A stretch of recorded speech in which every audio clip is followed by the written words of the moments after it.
près d'1 an et demi que la caméra du philosophe a commencé, et je crois qu'aujourd'hui, nous touchons presque la perfection, c'est-à-dire aucun problème technique ne se dessine à l'horizon. Les lumières fonctionnent, le film est tout prêt. J'en suis presque perplexe, mais je tenais à le signaler, voilà, pour dire que les choses vont toujours vers le mieux. Et peut-être, mais justement, c'est peut-être ce film-là qui va nous sauver nous faire plonger de cette catastrophe perpétuelle qu'est la caméra de philosophe depuis ses débuts. Ce qui est parfois bon signe. Je n'ai pas vu le film, mais justement, j'ai hâte de le voir. Je présenterai donc l'intervenant, Benoît Chantre, qui devait animer la séance, est lui-même malade à l'occasion de ce film. J'espère ne pas tomber malade juste après, car c'est littéralement ce qu'on appelle un film maudit. D'autant plus que Orson Welles lui-même avait tenté l'aventure en essayant de tourner un film sur Don Quichotte, et ce film lui-même a tourné au désastre. Donc c'est un film qui attire à lui la malédiction. Donc je reste prudent et après je m'éloignerai. D'ailleurs, juste l'anecdote pour présenter le film, c'est la seule chose que je sais, mais c'était cet été, j'ai rencontré la fille du producteur du film de Terry Gilliam, qui faisait désormais tout autre chose. C'était un des producteurs. Alors je vais essayer de me rappeler la discussion, parce que j'avais déjà quelques verres à mon actif, mais il avait été littéralement ruiné par la production, d'autant plus que c'était l'assurance ensuite à qui étaient revenus ensuite les droits des quelques scènes du film qui avait été tourné, et littéralement elle avait perdu tout, lui et sa famille, c'est-à-dire qu'elle faisait ensuite toute autre chose par traumatisme du film qui avait été produit. Donc derrière le film il y a des vies brisées en quelque sorte, et j'en avais vu l'une d'elles, donc c'était assez frappant. Et ça m'a rendu curieux du film qu'on verra. Donc je présente rapidement notre invité, Olivier Fournoux, qui est chercheur à l'Institut interdisciplinaire de l'innovation et maître de conférence, ce que j'ignorais, en sciences économiques et sociales de Télécom Paris. Il a écrit autour de la notion de héros, et c'est probablement aussi pour ces raisons-là qu'Emmanuel Chantre l'a invité, à travers de nombreuses figures qu'on peut trouver dans la littérature, le théâtre et le cinéma, et évidemment Don Quichotte et ce héros, anti-héros, qu'on retrouve aussi dans les écrits de René Girard, donc ici tout se rejoint. Après une thèse sur l'image et le texte intitulée L'archipel du dialogue, qui avait été soutenue à Paris 4 en 2009. Vous pouvez parler dans les microphones. Ah oui, bien sûr, mais oui, évidemment. Je ne vais pas recommencer. Oui, c'est incroyable. Après 20 ans d'enseignement, j'en suis encore à faire des erreurs aussi grossières. Le désastre commence. Oui, parce que spontanément, quand même, je me dirige vers le micro, je sais faire mon métier, mais et pas là. Voilà, je suis navré, enfin, je fais attention. Je vais dire de m'arrêter là. Je vais m'arrêter là. L'autre anecdote, c'est que les deux réalisateurs en question, c'est Louis Pépé et Kees Fulton, initialement donc étaient dans le tournage du film, comme simple documentariste, mais ils étaient tout jeunes, ils avaient 30 ans à l'époque, et on ne pouvait pas s'imaginer le succès qu'allait avoir le film du désastre. Et c'est à eux que certains royalties sont tombées. C'est-à-dire que la personne, la fille qui m'en avait parlé, avait encore plus d'amertume que le succès qui est venu par la suite, voilà, ne leur venait plus du tout. Voilà. Alors après, confirmation ou pas, voilà les quelques ragots que j'ai pu récolter avant de reprendre au pied levé cette séance. Donc je laisse la parole maintenant à plus compétent que moi, Olivier Fournoux, pour nous en parler. C'est très gentil, merci de cette introduction. C'est très gentil aussi l'invitation donc à la caméra du philosophe. Moi j'ai vu la première séance avec Clément Cogitoré qui avait présenté Braguino, voilà, qui pour moi a été une séance absolument éblouissante. Je suis tombé totalement amoureux du film, donc je suis très heureux d'être invité après le réalisateur de Braguino, c'est un honneur. Sur le film que nous allons voir, donc c'est ce qu'on appelle en anglais un making of, donc c'est le récit de la fabrication d'un film. Le film dont on va voir le récit est l'adaptation de Terry Gilliam du Don Quichotte de Cervantes. Donc Terry Gilliam, j'en dirai pas grand-chose, si ce n'est que c'est un des Monty Python, donc ce groupe anglais qui a révolutionné la télévision dans les années 70, et qui ensuite est le réalisateur mythique de Brasil. Voilà, j'en dirai pas plus sur Terry Gilliam. Deux mots peut-être de contexte sur le tournage d'un film. Donc on va suivre le tournage d'un film. Vous êtes peut-être familier de ça, mais pour ceux qui ne le seraient pas, juste un mot sur la hiérarchie, l'organigramme du tournage d'un film. Il y a un double silo hiérarchique quand on tourne un film. Il y a le silo artistique, dominé par la figure du réalisateur, qui en Europe a un pouvoir très fort. Et puis il y a le silo des producteurs, dont tu parlais à l'instant, avec tout en haut les producteurs exécutifs qui mettent de l'argent, qui aux États-Unis ont souvent ce qu'on appelle le final cut, donc qui vraiment interviennent aussi sur le contenu, qui ont un rôle finalement d'auteur aussi sur le contenu. Puis ensuite, il y a une délégation, donc les producteurs exécutifs donnent le pouvoir aux producteurs délégués, qui sont un petit peu les responsables opérationnels.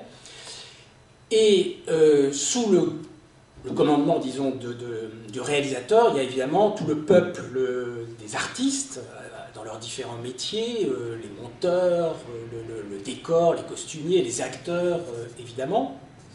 Et entre ces deux silos, il y a un rôle particulier qu'on va voir et qui est vraiment important à signaler dans le film, c'est le rôle du premier assistant.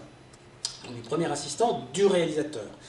Le premier assistant du réalisateur n'est pas réellement un artiste, c'est-à-dire que être le premier assistant de Kurosawa ne vous permet pas ensuite de devenir réalisateur.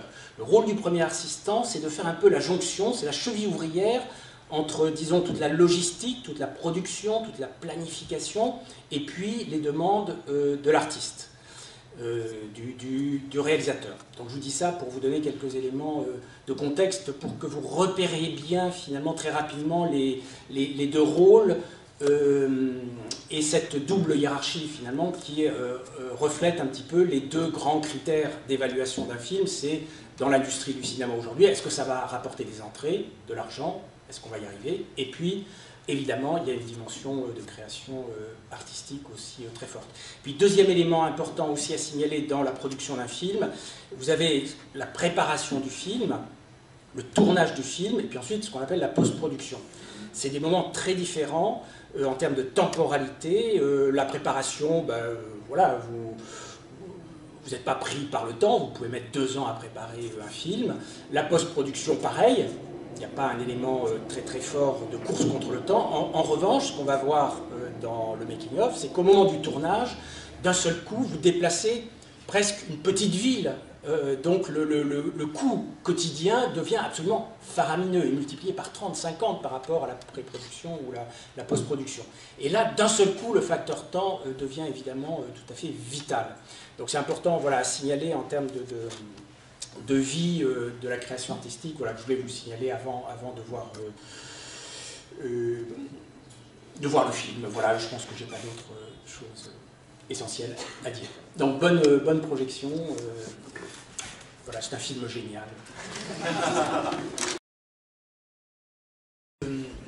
C'est sans doute le film que j'ai vu le plus dans ma vie, donc je l'ai vu je faisais le compte ce matin, plus de 20 fois. En entier, parce que je le montre à des étudiants dans deux contextes de cours. D'une part, un cours de management de projet, donc on le voit en entier, et un autre cours qui a lieu en anglais avec des ingénieurs qui viennent de l'Europe entière sur la communication, le dialogue interculturel, voilà, les équipes internationales. Voilà. Donc je l'ai vu très très souvent, ce film. Ça faisait 5-6 ans que je ne l'ai pas vu parce que j'ai arrêté de le montrer. Et c'est un film qui me fait toujours prendre des notes. Donc j'ai l'impression de prendre toujours des notes, de toujours découvrir des choses. Et j'en arrive, comment dire, maintenant, après l'avoir vu aussi souvent, à avoir un petit peu peur d'en parler parce que je me demande si finalement ce que j'y vois vous allez le voir. C'est-à-dire que je me sens un petit peu comme Don Quichotte, hein, c'est-à-dire je commence à me dire, mais finalement, est-ce que ce que j'y vois est réel? Ou est-ce que j'imagine des trucs incroyables dans ce film, qui fait que, voilà, au bout de la 20e fois, je continue à être enthousiasmé, ému, y compris par de nouvelles choses que je n'avais pas vues, comme par exemple l'espèce de douceur des commentaires off de Johnny Depp m'émeuvent beaucoup, parce que j'ai l'impression que c'est le seul à avoir un ton doux, touchant, juste, alors qu'à l'image il peut être complètement explosif. Non, dans ses commentaires il est extrêmement humain, et donc ça m'a beaucoup touché là, ça. Alors qu'est-ce que j'y vois? Voilà, c'est ça que je vais essayer de vous faire partager. Qu'est-ce que j'y vois qui fait que je trouve que c'est une œuvre de génie? Alors ce que j'y vois en résumé, mais après je vais essayer de déplier cette idée, c'est un petit peu un condensé des injonctions paradoxales de notre monde, voilà, de la modernité. Alors là, c'est un échec, mais c'est pas parce que c'est un succès la plupart du temps, encore qu'il faudrait y voir de plus près, hein. Souvent les projets ne vont pas au bout, hein, y compris dans les entreprises.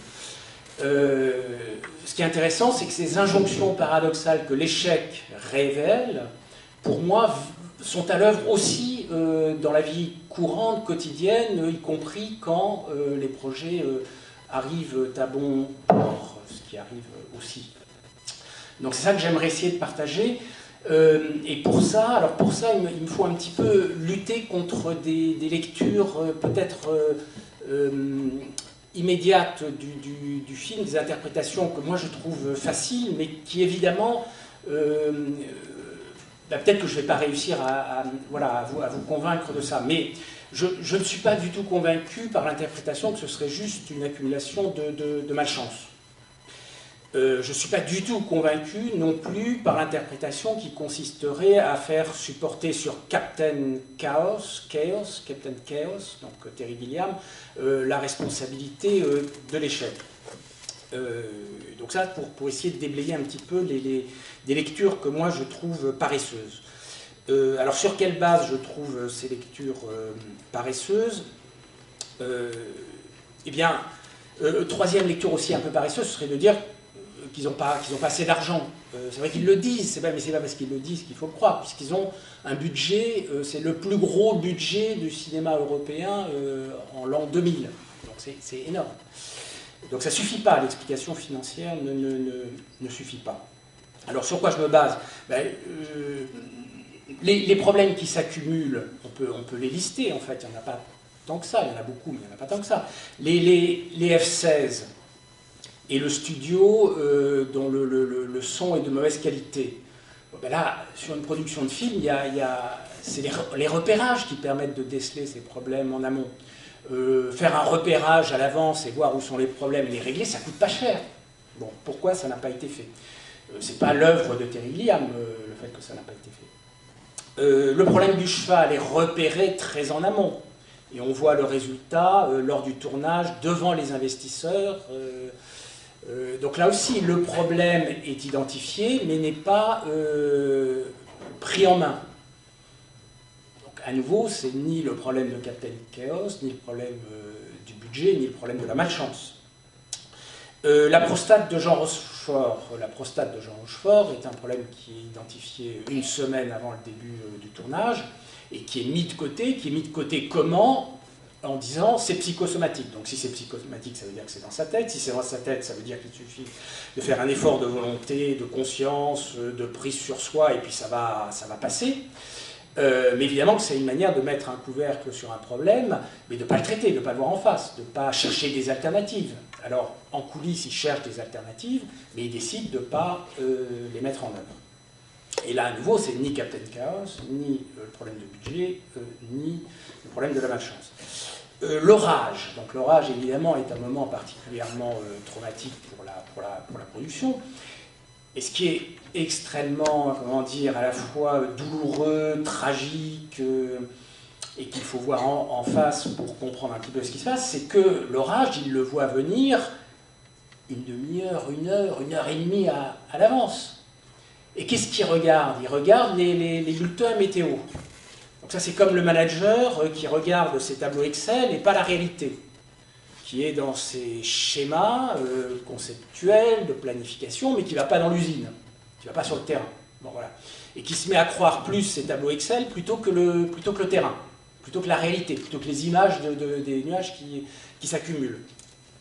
Donc là aussi, pour moi, c'est pas juste la malchance. C'est sûr que la météo, c'est un élément de malchance. Mais 1h30 avant l'orage, ils avaient la possibilité de garer le matériel qui coûte une fortune, évidemment. Le problème de l'assurance, c'est le matériel qui coûte cher, qui part à volo, qui part dans les torrents de boue. En plus, ils sont dans une zone, comment dire, encaissée, sans végétation, donc n'importe quel campeur de base sait que c'est exactement là qu'il ne faut pas être pour planter sa tente. Parce qu'on sait que c'est là que s'il y a un orage, il va y avoir des torrents, parce que l'eau va s'écouler, ne va pas partir dans les racines des végétaux, puisqu'il n'y a pas de végétaux. Donc voilà, donc 1h30 avant, ils pouvaient agir, et ils n'ont pas agi, et là, à nouveau, ce n'est pas juste le problème de la malchance. Donc une fois déblayées ces lectures, ces interprétations paresseuses, ce que moi je trouve intéressant dans ce film, c'est donc ce que je vous disais tout à l'heure, cette espèce de condensé d'injonction paradoxale dans lequel nous baignons d'une certaine façon dans le monde contemporain qui est le nôtre, dans le monde professionnel, mais probablement pas que. Alors une première injonction paradoxale a trait à ce qu'on retrouve dans tous les traités de leadership que j'étudie beaucoup, en même temps que j'étudie le cinéma, qui est un bon leader doit avoir une vision, doit avoir de la passion, doit, comment dire, investir toute son intériorité, toute sa subjectivité positivement dans le projet qu'il défend. Et ça, évidemment, Terry Gilliam le montre, la montre, cette qualité, de manière absolument exemplaire. Quand en plus une deuxième injonction vient se marier à celle-ci, qui est avoir de la force, de ce que les traités de management appellent l'empowerment, qui est évidemment un mot que vous avez déjà, je pense, entendu. Quand vous mariez la force de la subjectivité et puis cette puissance finalement de s'imposer soi, d'être assertif, eh bien vous rentrez en contradiction avec une autre injonction qui est de travailler avec les autres, de résoudre les problèmes collectivement. Et là, ce qui manque d'une certaine façon, c'est que face aux problèmes, à un moment, les problèmes ne sont pas mis sur la table et les différentes spécialités ou compétences qui sont multiples sur un tournage comme celui-ci ne se mettent pas autour de la table pour discuter, pour être dans une éthique de la discussion qui, à un certain moment, met les problèmes sur la table, évalue les différentes solutions possibles, ne sont pas forcément d'accord sur les solutions, mais au moins en cause, c'est-à-dire attaquent le problème collectivement. Donc évidemment que le leader qui est possédé par sa vision peut rentrer en conflit avec cette autre injonction qui est que c'est collectivement que les problèmes peuvent se résoudre réellement. Donc là, il y a une injonction paradoxale qui n'est pas résolue, qui saute ici au visage parce que c'est un échec, mais qui, dans les projets qui sont des succès, sont vécus aussi parfois douloureusement. Cette injonction d'être avec les autres et en même temps possédé par sa vision, comme peut l'être Don Quichotte ou Terry Gilliam, et qui, à ce titre, sont des bons leaders, d'après les manuels. Une autre injonction très forte dans le monde dans lequel nous vivons, c'est une injonction de créativité, c'est-à-dire de pas de côté, de ne pas respecter les cadres, voire même de briser les cadres, comme disent certains traités de management et de leadership. First, break all the rules est un titre d'un best-seller dans le domaine. Évidemment que là, Terry Gilliam aussi est magistral dans le domaine, c'est-à-dire il ne respecte aucun cadre, c'est même pour ça qu'on l'aime, c'est même pour ça que les producteurs qui le soutiennent. Mais évidemment, face à cette injonction de créativité permanente, eh bien, il y a le rapport au cadre. Et évidemment, le rapport au cadre c'est le premier assistant qui le rappelle en permanence, c'est lui qui met le doigt sur les problèmes, c'est lui qui tire les sonnettes d'alarme, c'est lui qui prend la parole pour un peu soutenir le moral de l'équipe quand le moral flanche, c'est lui qui fait un petit peu le rôle du manager opérationnel. Et c'est lui qui ne va pas être soutenu au moment des difficultés. Et donc là, il y a une vraie, comment dire, tension à nouveau entre respecter le cadre, planifier, faire des plans, qui fait partie du boulot, évidemment, dans le monde dans lequel nous vivons, mais en même temps, l'injonction de briser les cadres, de sortir du cadre, d'inventer en permanence, de faire confiance à l'improvisation. Et moi, je ne dis pas qu'il faut balancer d'un côté ou de l'autre, je dis qu'il y a une injonction paradoxale qui est magistralement mise en scène dans ce film, et qui est, d'une certaine façon, comment dire, une des injonctions héroïques du monde dans lequel nous vivons. Et qui dit héroïque dit qu'évidemment on peut être confronté à l'échec. Parce que si tous les héros réussissaient, ce serait plus héroïque. Une autre injonction intéressante, c'est, qui est très présente dans les traités de leadership et qui est très présent aussi dans la société des médias dans lesquels nous vivons, c'est qu'il y a à assumer son rôle, son extériorité. Il faut être très bon dans les rôles sociaux. Et d'une certaine façon, Terry Gilliam et toute l'équipe, et pas seulement parce que c'est le monde du spectacle, sont très bons là-dedans. Qu'est-ce qui percute cette espèce de confiance dans le rôle extérieur? Alors il y a l'intériorité, il y a le corps qui souffre, donc le corps qui souffre de Jean Rochefort, évidemment. Mais ce qui percute aussi cette espèce de confiance dans les rôles sociaux, dans les rôles extérieurs qu'on se donne, qui nous donne une certaine ossature, une certaine assurance aussi dans la vie, c'est la réalité. Donc la prostate de Jean Rochefort, c'est aussi le retour du réel. Donc il y a une espèce de tension entre cette espèce de confiance dans l'apparence et puis la dure confrontation, par exemple dans les entreprises, des situations de burn-out, de souffrance, et où il faudrait tenir les deux bouts en même temps de l'injonction paradoxale. Donc voilà, c'est un petit peu ça que je trouve dans le film. Et alors le coup de génie pour moi de Lost in La Mancha, donc du making-of, qui pour moi est même meilleur que les films de Terry Gilliam. Je ne suis pas forcément un fan des films de Terry Gilliam. C'est parce que je serais un fan des films de Terry Gilliam que je trouve ce film magnifique. Donc pour moi, le coup de génie de Lost in La Mancha, c'est à un certain moment de nous montrer, peut-être mieux que le Don Quichotte de Terry Gilliam, une figure don quichotesque. Voilà, une figure don quichotesque. Ça me paraît être la ligne conductrice du scénario, du montage du documentaire.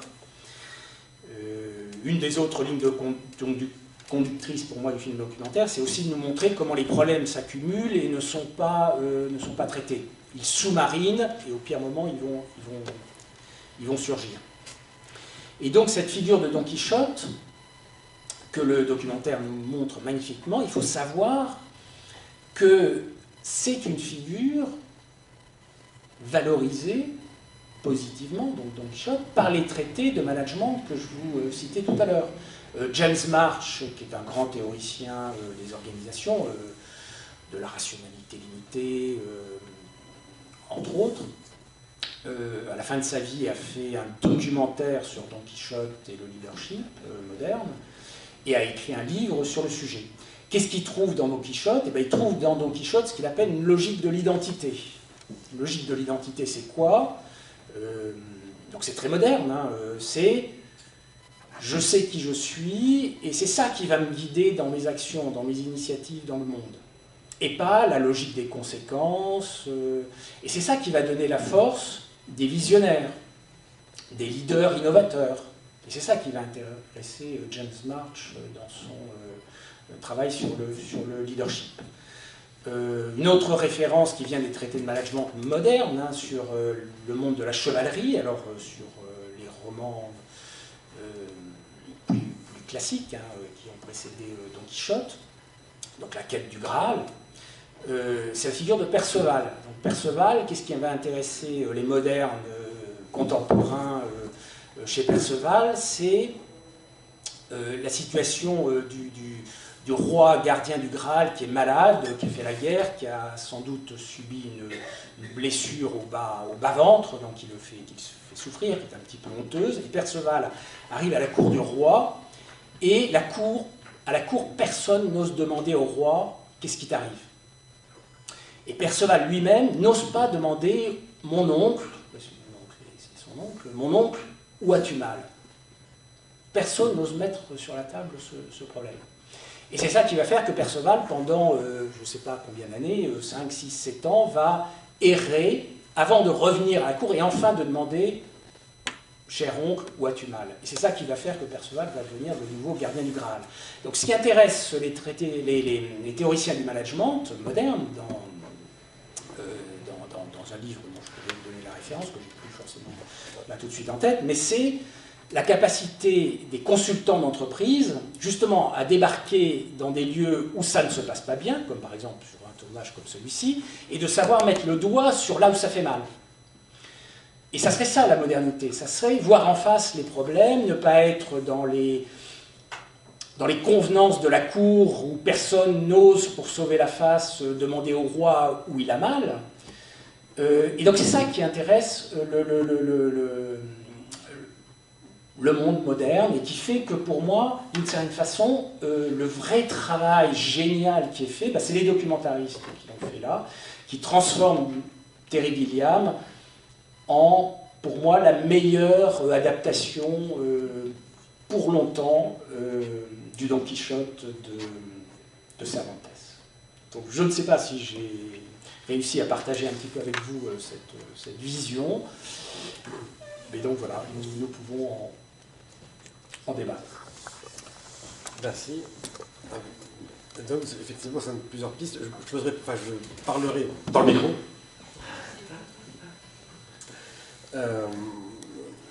Et rebondirai sur quelques suggestions avant de laisser la parole ensuite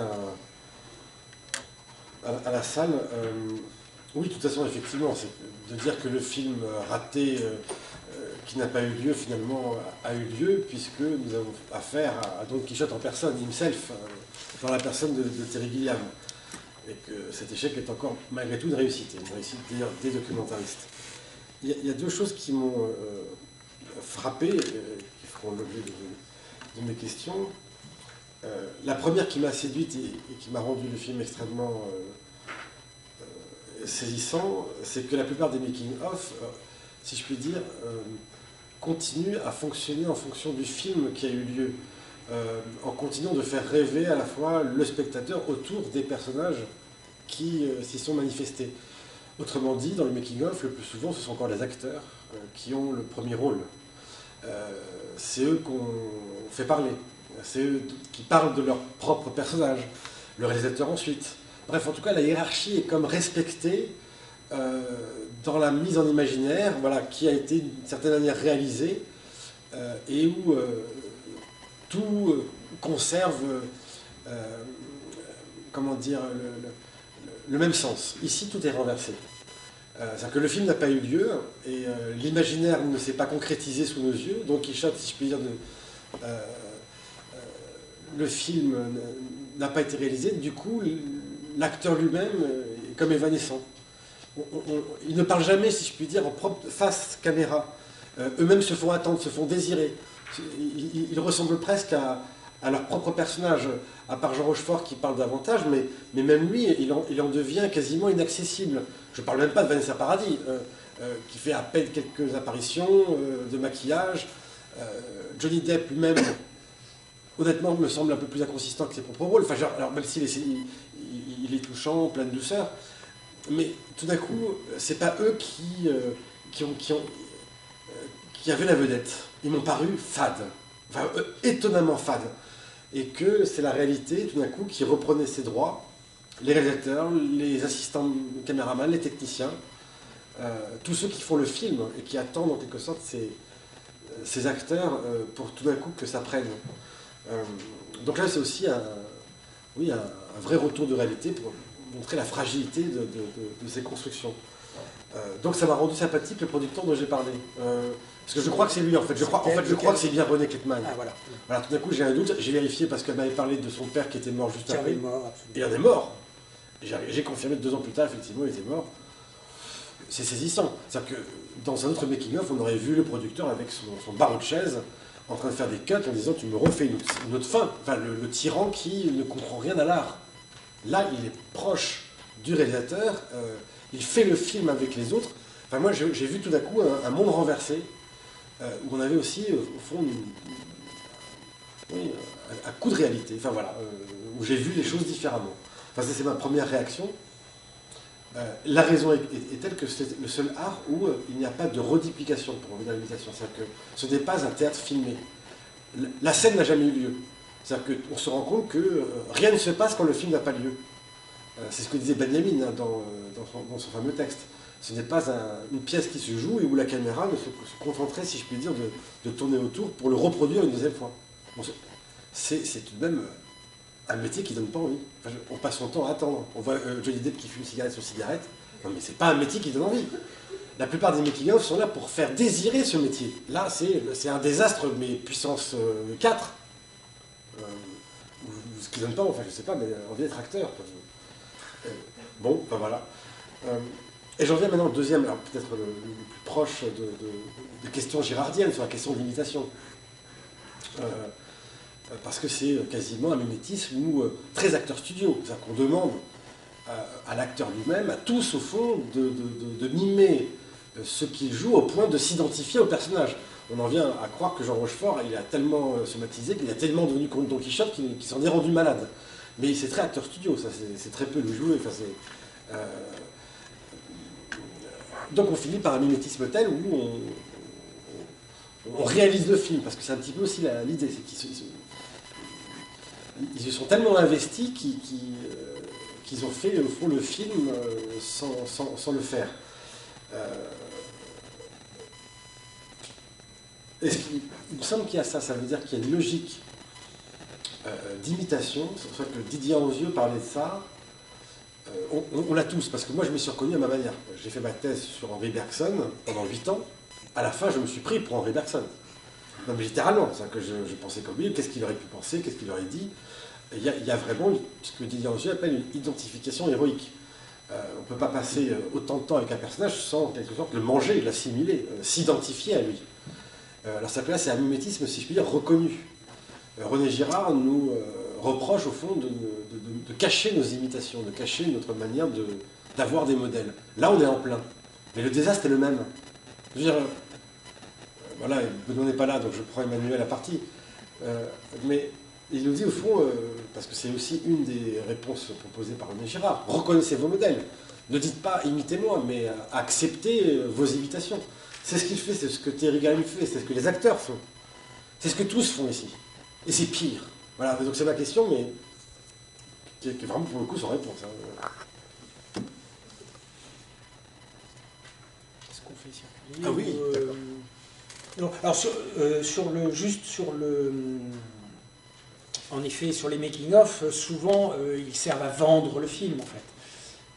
Et là, la liberté que d'un seul coup les deux réalisateurs ont eue, c'est qu'ils n'ont pas eu à vendre le film, et souvent les acteurs vendent le film, et du coup, là ils ont eu moins de... C'est moins, c'est voilà, zéro, voilà, tout est renversé. Voilà. Et pour ce qui est de l'imitation, l'Actors Studio, mais là c'est peut-être une zone de discussion. Pour moi, ce que je connais de l'Actors Studio, c'est qu'il travaille beaucoup sur les sensations ici et maintenant, imprévues, sur des formes de vibration, de l'intériorité. Bon voilà, moi c'est ça ma vision de l'Actors Studio, et pas sur des imitations de modèles extérieurs. Pour moi, ça vient de Stanislavski, donc le grand metteur en scène russe de Tchekhov, qui ensuite a fait des conférences dans les années 20 aux États-Unis, et qui ensuite a donné l'Actors Studio, puisque Stanislavski a encore son portrait affiché à l'Actors Studio. Et pour moi, il y a une espèce de recherche de l'espèce de vérité sensitive ici et maintenant, telle qu'elle advient et telle qu'elle n'a pas été prévue, hors de tous les modèles. Le grand ennemi de Stanislavski et de l'Actors Studio, c'est justement de partir des modèles. Ça ne veut pas dire que la société du spectacle, que la production hollywoodienne, elle ne réimporte pas cette espèce de modèle répété, recyclé, qui fait que chaque film hollywoodien, d'une certaine façon, est la copie du film hollywoodien qui précède. Mais est-ce que c'est dans le travail de l'acteur que ça se joue? Je ne sais pas. Là, pour moi, il y a une... Oui, alors peut-être que j'ai dit Actors Studio sans savoir, parce qu'il y a des modèles, je ne suis pas du tout dans le cinéma, mais je m'intéresse, mais souvent on dit l'école française, c'est Diderot, le paradoxe du comédien, ne pas être ce qu'on est, ça veut dire que la meilleure façon de jouer un rôle, c'est de rien ressentir de ce qu'on laisse paraître, et que pour faire pleurer, il ne faut surtout pas pleurer soi-même, et qu'il n'y a pas de mauvaise comédienne qu'une vraie mendiante dans la rue qui tremble, qui balbutie, qui ne sait pas parler, etc. Ça c'est le paradoxe du comédien. Donc il faut ne pas être ce qu'on veut paraître. Ça c'est très français, c'est Louis Jouvet, etc. Donc le plus souvent, on nous met en avant, peut-être que c'est pas l'acteur studio, mais c'est Tom Cruise, etc., qui investissent leur rôle pendant 2 ans, deviennent la personne. C'est ce que disait aussi Jean Rochefort. Je ne veux pas jouer Don Quichotte, je veux être Don Quichotte. Donc littéralement ici, il y a quand même une logique imitative d'identification dans l'opposition. Là, ce que vous dites, je crois que c'est Méreillès aussi dans La Cité de Dieu qui l'expliquait dans son making-of, en disant, mais non, nous on est dans une logique sensitive. C'est-à-dire que, par exemple, pour prouver la tristesse, il ne s'agit pas de se représenter quelque chose de similaire, d'aussi douloureux, dramatique, pour que l'acteur se mette dans un même état. La sensation suffit. Et donc surtout, c'est des enfants qu'on faisait jouer. Donc, pour ne pas les traumatiser, ils disaient, mais pense à un mal dedans. Donc, on mettait un revolver sur la tempe. Non, mais oublie le revolver. Évidemment, c'est traumatisant. Il a 9 ans, le gars. On dit, mais pense au mal dedans quand il est chez le dentiste. C'est une sensation. On joue sur la douleur de la sensation. Et donc là, on déplace le terrain. Mais là, ce qui me semblait, c'était vraiment une fascination pour le personnage de Don Quichotte où il y avait une identification de tout le monde. Et Terry Gilliam et Don Quichotte, le premier assistant, c'est celui qui... c'est Sancho Panza. C'est quand même le rationaliste qui va dire, non, mais tout est bon, tout est joué. Et l'île de Sancho Panza, c'est le film qui va paraître. Et tout le monde y croit. Vous voyez, et donc, il y a tous ces personnages qui sont malgré tout... Voilà, qu'on retrouverait et qu'on pourrait assigner à tel ou tel. Mais il n'y a pas de conclusion, mais c'est ça aussi qui probablement qui a été voulu. Non, mais là, je suis complètement d'accord. Voilà.